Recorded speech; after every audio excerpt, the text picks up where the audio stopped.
Hello students. तो आज pharmaceutics के अंदर हम ड्राइंग का सबसे जो लास्ट और मोस्ट इम्पोर्टेंट टॉपिक जो है डिस्कस करेंगे, that is the freeze drying method. Freeze drying का जो दूसरा नाम है that is also called as the lyophilization. Freeze drying and lyophilization, freeze drying method और लायोफिलाइजेशन।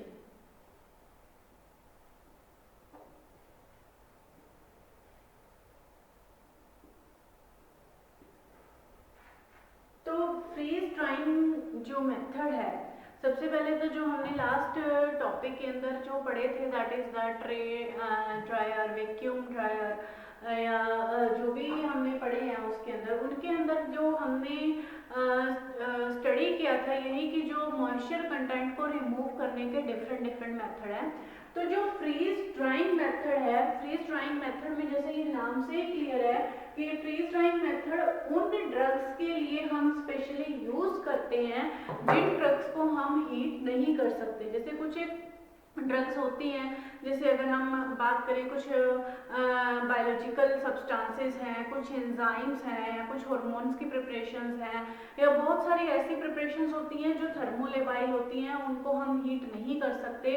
उनको इनफैक्ट हमें अंडर द फ्रीजिंग कंडीशन हमें उनमें से मॉइस्चर कंटेंट को रिमूव करना पड़ता है। तो उन प्रोसेसेस के लिए हम मेनली फ्रीज ड्राइंग मेथड को फॉलो करते हैं। अब लेकिन फ्रीज ड्राइंग मेथड जो है इट इज बेस्ड, मेनली जो प्रिंसिपल है इसका फ्रीज ड्राइंग मेथड का, it is based on the sublimation. Sublimation process के ऊपर जो है फ्रीज ड्राइंग मेथड बेस्ड है। सब्लिमेशन आपने पहले भी पढ़ा होगा, बहुत सारी टर्म्स आपने पढ़ी होंगी, evaporation, condensation, drying, melting, sublimation. तो सब्लिमेशन क्या होता है? When there is the conversion of solid directly into the vapours. जब सॉलिड्स डायरेक्टली वेपर्स के अंदर कन्वर्ट हो जाते हैं, उस प्रोसेस को हम बोलते हैं सब्लिमेशन। तो ये जो सब्लिमेशन की प्रोसेस है, जैसे पहले तो सॉलिड से लिक्विड, लिक्विड से वेपर में कन्वर्ट होना, सॉलिड से लिक्विड में जब वो कन्वर्ट होंगे तो that is called as the melting. Melting से मेल्ट करने के बाद वो जो डायरेक्ट वेपर्स में कन्वर्ट होंगे। लेकिन इवेपोरेशन के बाद, तो जब हमारी ये मेल्टिंग की प्रोसेस या इवेपोरेशन की प्रोसेस कॉमन हो जाती है, मतलब कि सॉलिड से डायरेक्ट वो वेपर्स में कन्वर्ट होने लगते हैं, उस प्रोसेस को हम बोलते हैं सब्लिमेशन। लेकिन इस सब्लिमेशन प्रोसेस के कंसेप्ट को समझने से पहले या इस फ्रीज ड्रायर को पढ़ने से पहले इसका जो बेसिक प्रिंसिपल है उसको हम पहले स्टडी करेंगे। बेसिक प्रिंसिपल स्टडी करने के लिए हमें जो वाटर का एक ट्रिपल फेज डायग्राम है वो स्टडी करेंगे। ट्रिपल फेज डायग्राम क्या है? जैसे सपोज मैं यहाँ ग्राफ ड्रॉ करती हूँ, this is the graph for the triple phase diagram of the water. Suppose on the X axis यहाँ मैंने लिया temperature and on Y axis यहाँ मैंने लिया pressure. This is the triple phase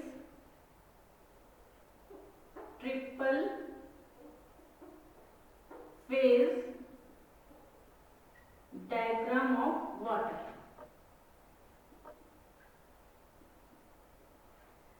इसको आप ध्यान से समझना कि ट्रिपल फेज डायग्राम का क्या मीनिंग है। कि ये जो डायग्राम है ये मैं आपको मेनली जो डायग्राम है ट्रिपल फेज डायग्राम वो इसलिए समझा रही हूँ कि मैं आपको इसमें ये बताना चाहती हूँ कि सब्लिमेशन एक्चुअली होती क्या है। अब हमें पता है कि जो वाटर है, water it exist in solid, liquid और गैस। तीनों फेजेस के अंदर वाटर एग्जिस्ट करता है। एक पॉइंट होता है that is called as the triple point. Triple point, triple point क्या है? Triple point is the point at which water will exist, water will exist, at which water will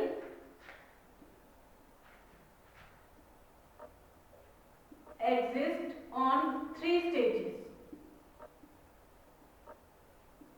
तीनों stages के अंदर जो है वाटर एग्जिस्ट करेगा।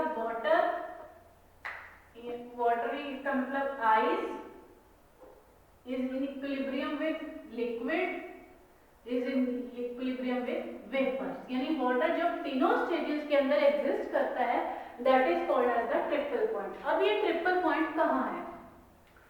Suppose मैं ये एक कर्व ड्रॉ करती हूं, curve from A point to B. This is the point A. Curve from A point to B and A to O. ये आप इसको O ले लो। Curve from A point to O. ये जो कर्व है, ये कर्व आपकी शो करती है कि water exist in the form of the solid ice. Clear है? पहली कर्व ये हुई। अब इस कर्व से दूसरी जो कर्व है मैंने यहां शो की, this B2O, this curve it will shows the vapor phase of the water, and जो तीसरी कर्व है वो मैंने शो की O2C, which will shows the water exist in the liquid form. Water exist in the liquid form. अब इस चीज से इसमें क्या क्लियर हो रहा है कि O एक ऐसा पॉइंट है जहां पर वाटर तीनों फेजेस के अंदर एग्जिस्ट कर रहा है। वाटर यहाँ सॉलिड फेज में भी एग्जिस्ट करेगा, वाटर यहाँ वेपर फेज में भी एग्जिस्ट करेगा और वाटर यहाँ लिक्विड फेज में भी एग्जिस्ट करेगा। अगर हम पहले सॉलिड आइस वाली कर्व को देखें तो सॉलिड आइस वाली कर्व में क्या होता है कि जैसे जैसे आपकी कर्व नीचे आ रही है, कर्व नीचे आने का मतलब कि आपका इसमें प्रेशर रिड्यूस हो रहा है। जैसे ही प्रेशर रिड्यूस हुआ वैसे वैसे क्या हुआ, उसका जो मेल्टिंग पॉइंट है, टेम्परेचर है, वो बढ़ता जाएगा। इसी तरह से अगर जो वेपर है, जैसे जैसे आपका जो प्रेशर रिड्यूस हुआ, प्रेशर रिड्यूस होने की वजह से क्या होगा, बॉइलिंग पॉइंट आपका डिक्रीज होगा। सॉलिड आइस के केस में क्या होगा, in case of solid ice, जो सॉलिड आइस कर्व है, सॉलिड आइस के केस में क्या होगा कि जैसे ही प्रेशर डिक्रीज हुआ मेल्टिंग पॉइंट इंक्रीज हो गया। इन वेपर फेज में क्या हुआ, जैसे ही आपका प्रेशर डिक्रीज हुआ बॉइलिंग पॉइंट भी डिक्रीज हो गया। ये हमने पीछे पढ़ा भी है कि जब हम वैक्यूम ड्राइंग के अंदर हमने कंसेप्ट पढ़ा था कि अगर हम वैक्यूम अप्लाई करके प्रेशर को रिड्यूस कर देंगे तो जो हमारा लिक्विड है वो लिक्विड कम टेम्परेचर के ऊपर ही बॉयल करना शुरू कर देगा। क्यों करेगा? क्योंकि एटमॉस्फेरिक प्रेशर कम हो जाएगा। और हमने एक कंडीशन ये पढ़ी थी कि किसी भी लिक्विड की बॉइलिंग कब स्टार्ट होती है, जब उस लिक्विड का जो वेपर प्रेशर है वो एटमॉस्फेरिक प्रेशर के इक्वल हो जाएगा। ऑटोमेटिकली जब आपका एटमॉस्फेरिक प्रेशर कम हो गया तो लिक्विड कम टेम्परेचर के ऊपर ही बॉयल करना शुरू हो जाएगा। इसलिए जैसे ही प्रेशर रिड्यूस हुआ तो वैसे ही आपका बॉइलिंग पॉइंट भी कम हो गया। इसी तरह से जो लिक्विड है, लिक्विड के केस में क्या होगा कि लिक्विड के केस में जैसे जैसे आपका प्रेशर इंक्रीज हुआ तो उसमें आपका टेम्परेचर भी इंक्रीज हो गया। अब अगर मैं इस ग्राफ को यहाँ एक्स्ट्रापोलेट करूं, एक्स्ट्रापोलेट मतलब कि ये मैंने यहाँ ये ट्रिपल पॉइंट है, ये मैंने इसको एक्स्ट्रापोलेट किया, दिस इज द टेम्परेचर और यहाँ एक प्रेशर है, this is the pressure, this is the pressure. ये जो टेम्परेचर है, this temperature is 0.0075 degree Celsius and this pressure is 610 Newton पर मीटर स्क्वायर, 610 न्यूटन पर मीटर स्क्वायर। इसका क्या मतलब है कि अगर आपका टेम्परेचर 0.0075 डिग्री सेल्सियस है, अगर टेम्परेचर है 0.0075 डिग्री सेल्सियस और प्रेशर कितना है, प्रेशर है 610 न्यूटन पर मीटर स्क्वायर। तो उसके ऊपर जो वाटर है, वाटर का ट्रिपल पॉइंट एग्जिस्ट करेगा, वाटर का ट्रिपल पॉइंट एग्जिस्ट करेगा। ट्रिपल पॉइंट का क्या मतलब है कि इस ट्रिपल पॉइंट के ऊपर वाटर आपके तीनों फेजेस में एग्जिस्ट करेगा, सॉलिड, लिक्विड एंड गैस। कि जो ये देखिए यहाँ पे O पॉइंट है जो आपका, O आपका इसके अंदर यहाँ एक ट्रिपल पॉइंट है कि इस पॉइंट के ऊपर वाटर आपका तीनों फेजेस के अंदर एग्जिस्ट करेगा। Solid will be equal to will be in equilibrium with the liquid and liquid will be in equilibrium with the vapor phase। अब अगर मैं इस ट्रिपल पॉइंट के नीचे एक और ऐसा पॉइंट लूं, सपोज मैंने इस ट्रिपल पॉइंट के नीचे इस जो ये मेरी सॉलिड आइस की कर्व थी, इस सॉलिड आइस की कर्व को मैंने नीचे एक्स्ट्रापोलेट किया, ठीक। तो ट्रिपल पॉइंट के नीचे मेरा एक ये पॉइंट हो गया, दिस वन। सपोज ये हमारा यहाँ वाटर है, एक सॉलिड आइस की फॉर्म में एग्जिस्ट कर रहा है। अब इस सॉलिड आइस को अगर मैं हीट कर दूं, तो हीट करने के बाद ये जो डायरेक्ट हमारा वेपर फेज के अंदर कन्वर्ट हो जाएगा and this process is called as the sublimation. This process is called as the sublimation. तो सब्लिमेशन क्या है? सब्लिमेशन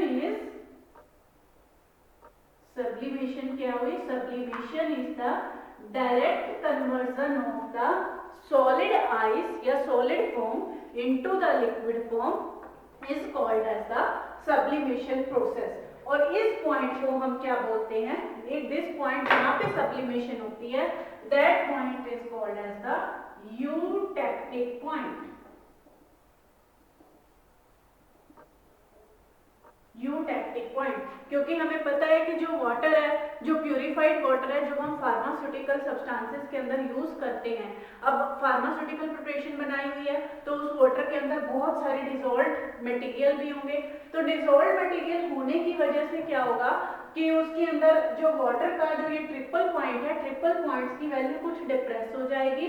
उसके नीचे जो एक लोअर पॉइंट आएगा, that is called as the eutectic point. तो इस यूटेक्टिक पॉइंट के ऊपर ही सब्लिमेशन होगी कि अगर हम आइस को हीट करेंगे, थोड़ी सी भी उसे हीट प्रोवाइड करेंगे, तो वो आइस लिक्विड में ना कन्वर्ट होकर सीधा वेपर्स के अंदर कन्वर्ट हो जाएगी और इस प्रोसेस को बोलते हैं हम sublimation. And this sublimation is based या this sublimation makes the basis for the freeze drying. जो ये फ्रीज ड्राइंग मेथड है वो इसी सब्लिमेशन के ऊपर ही काम करता है। कि इसका मतलब फ्रीज ड्राइंग मेथड में हम जिस मटेरियल को ड्राई करना है, हमें उसके अंदर टेम्परेचर या प्रेशर इतना रिड्यूस करना पड़ेगा, हमें उसके अंदर टेम्परेचर, या दोबारा रिपीट करती हूँ कि हमें उसके अंदर टेम्परेचर या प्रेशर, टेम्परेचर एंड प्रेशर वो इतना रिड्यूस करना पड़ेगा कि जो हमारा उसके अंदर मॉइस्चर कंटेंट है या सॉलिड आइस फॉर्म में जो कंटेंट है वो direct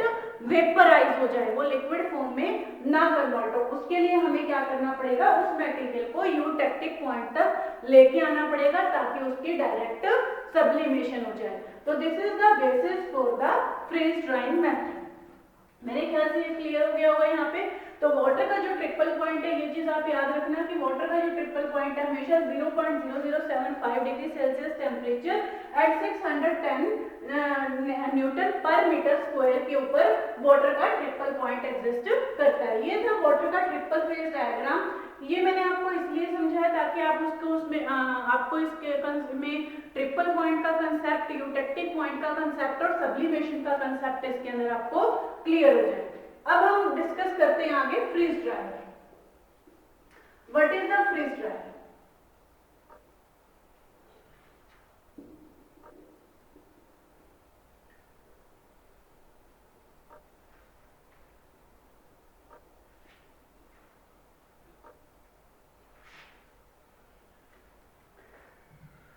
first one is the freeze dryer method. Freeze dryer method जो है मेनली फ्रीज ड्रायर मेथड हम यूज करते हैं, इसके अंदर मैंने फिर से लेबलिंग नहीं की। सबसे पहले तो फ्रीज ड्रायर मेथड में इसकी लेबलिंग करते हैं। This is the chamber, vacuum chamber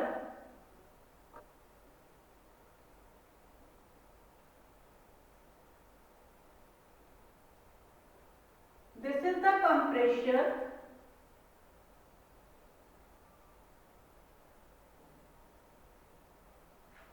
This one is also compressor.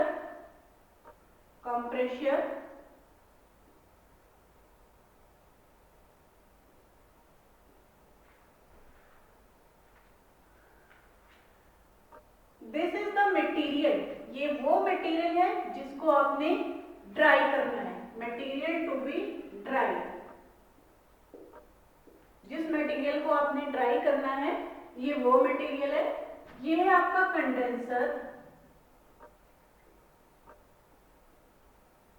और यहां सारी जो कंडेंस होके जो वेपर्स जो आपके कंडेंस होते हैं that directly convert into the ice. ये आपका वैक्यूम चैम्बर है और ये आपका प्रॉपर जो ड्राइंग सिस्टम है that is vapour removal system. This is the vapour removal system.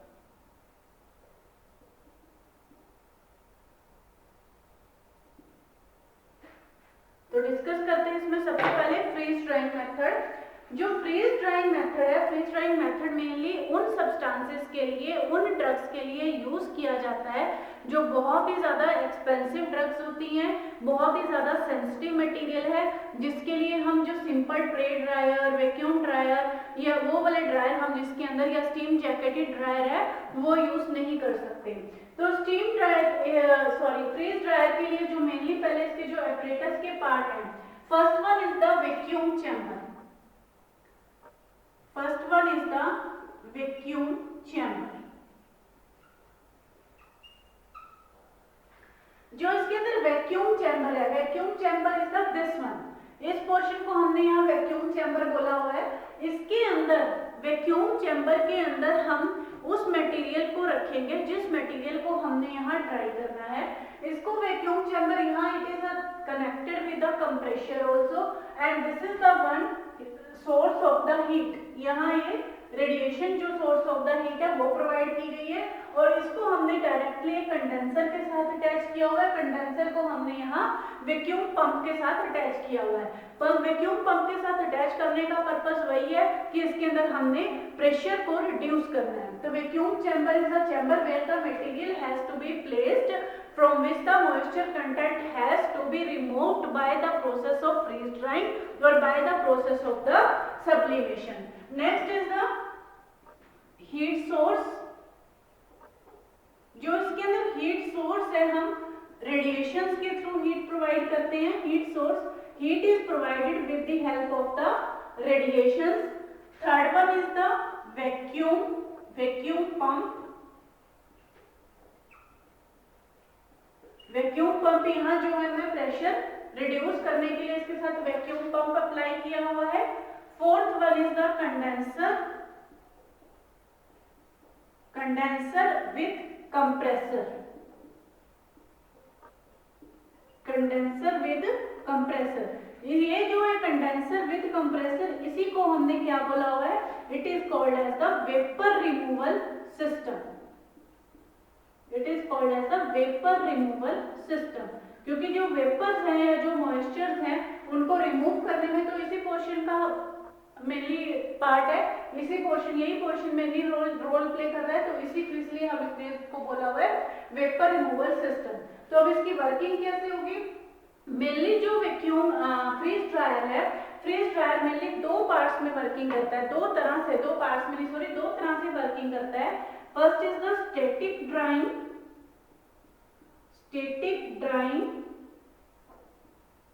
and second one is the by agitation। नाम से ही क्लियर है कि स्टैटिक ड्राइंग और एजिटेशन का क्या मीनिंग है। स्टैटिक मतलब स्थिर, उसको हिलाना नहीं है आपने, और एजिटेशन मतलब आपने उसको मूव करके ड्राई करना है। स्टैटिक ड्राई तो हम उस कंडीशन में करते हैं जब आपने मटेरियल, जिस मटेरियल को आपने ड्राई करना है, अगर वो मटेरियल आपके पास थोड़ी क्वांटिटी में है तो उस केस में हम स्टैटिक ड्राइंग करते हैं। अगर मटेरियल जिसको आपने ड्राई करना है, जिसमें से मॉइस्चर कंटेंट रिमूव करना है, अगर उसके अंदर क्वांटिटी ज्यादा है तो आप उसमें एजिटेशन ड्राइंग करते हैं। करते कैसे इसमें स्टैटिक ड्राइंग के केस में सबसे पहले हम क्या करेंगे, वो मटेरियल, जिस मटेरियल को आपने ड्राई करना है उसको आप सबसे पहले 2 डिग्री सेल्सियस के ऊपर, 2 डिग्री सेल्सियस क्या होता है, this is the cold room के अंदर या 2 डिग्री सेल्सियस के ऊपर उस मटेरियल को लेकर आएंगे। उस मटेरियल को लेके आने के बाद you will shift it to the vacuum chamber in the packed container, vacuum chamber के अंदर शिफ्ट करेंगे by applying the suitable, by reducing the suitable pressure and by reducing the suitable temperature we will do the freeze drying. इसमें freeze drying होगी।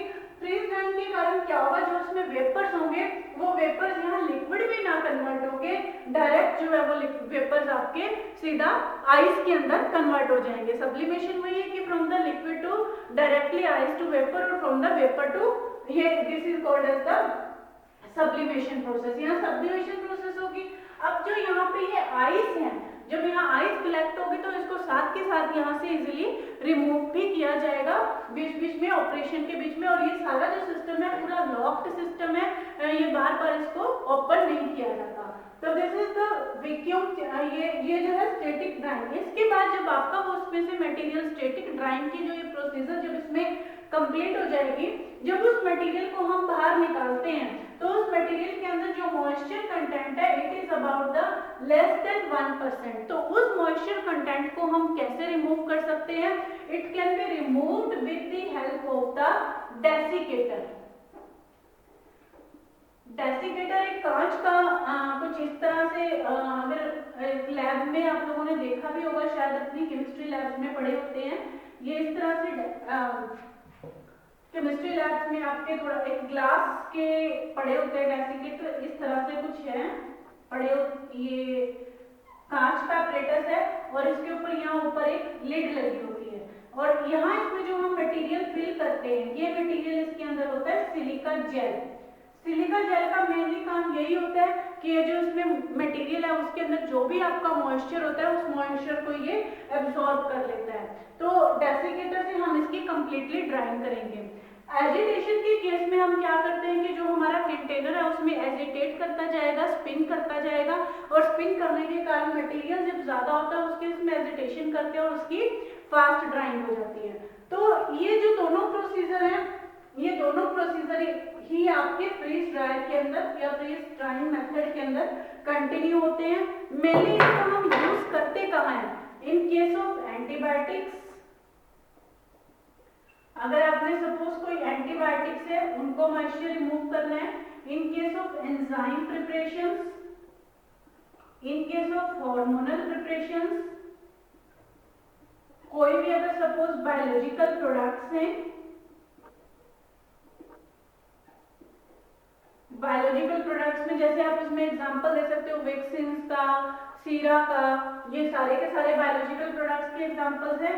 इन cases के अंदर हम mainly freeze drawing या lyophilisation की प्रोसेस यूज करते हैं क्योंकि ये जो प्रोडक्ट्स हैं ये काफी सेंसिटिव प्रोडक्ट्स हैं टेम्परेचर के लिए, टेम्परेचर पे डिग्रेड हो जाते हैं। दूसरी बात है कि ये जो प्रोडक्ट्स हैं बहुत ज्यादा एक्सपेंसिव प्रोडक्ट्स भी हैं, इसलिए हम इनके लिए फ्रीज ड्राइंग का जो मेथड है वो यूज करते हैं। तो इसके साथ ही ये टॉपिक हमारा यहाँ कंप्लीट होता है। नेक्स्ट लेक्चर में नया टॉपिक स्टार्ट करेंगे।